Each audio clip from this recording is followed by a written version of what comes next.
various voices, both currently in office and no longer in office, who are weighing in on whether or not money from the Southern Railroad Trust can be used for this massive project, got me wanting to recap where we're at when it comes to funding for the trust and the way that money has grown. That is a fun segue as we now get into today's Big Bite.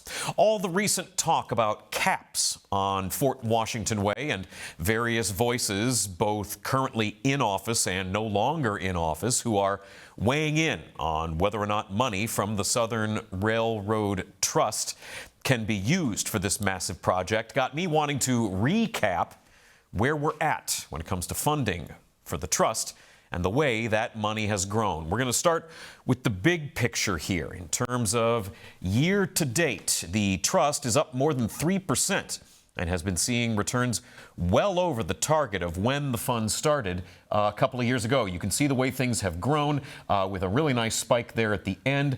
The asterisks at the bottom there are quarterly distributions when they were made, the city was allocated.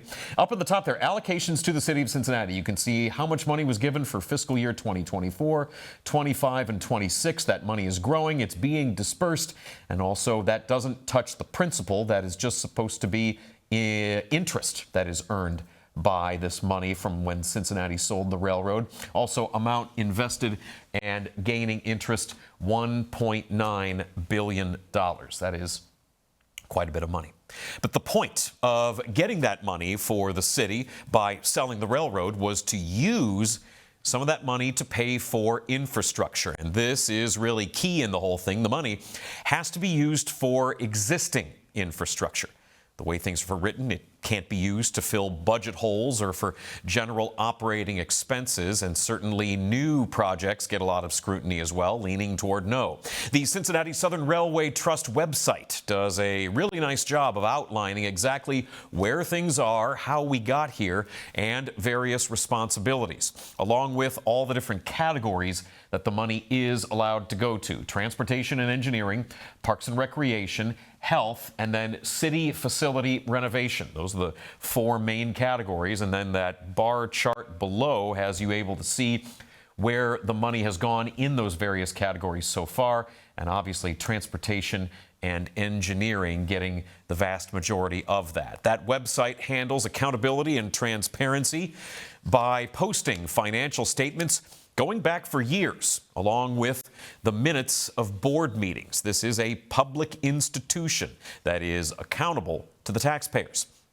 Even though positions on the board, which makes decisions on the money, are appointed positions, they are in charge of being stewards of this public money. There were questions just earlier this spring about how quickly things are getting done, especially when it comes to road paving, or if quickly isn't the right word, I maybe should say efficiently. Every year, the Railroad Trust Board votes to give a tranche of money to the city for various projects, but there's a whole process to getting things done from there, and I want to run you through it because I think it's important to understand. It starts with planning by the budget office and various city departments. Then it's the budget process itself, where Cincinnati City Council has to meet and agree to spend the money on a certain department thing. Then it goes into the design stage, planning what to do. Some departments can handle this in-house with the designing, but others just can't because of a lack of staffing or qualifications in a given department. Then things eventually go to hiring contractors and getting the materials needed, and then that's when construction can actually begin, or in the case of roads, simply paving. Yes, that is a really involved process, and yes, it's maybe not as efficient as how a business would do a given thing.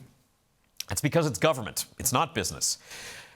An apple shouldn't taste like an orange.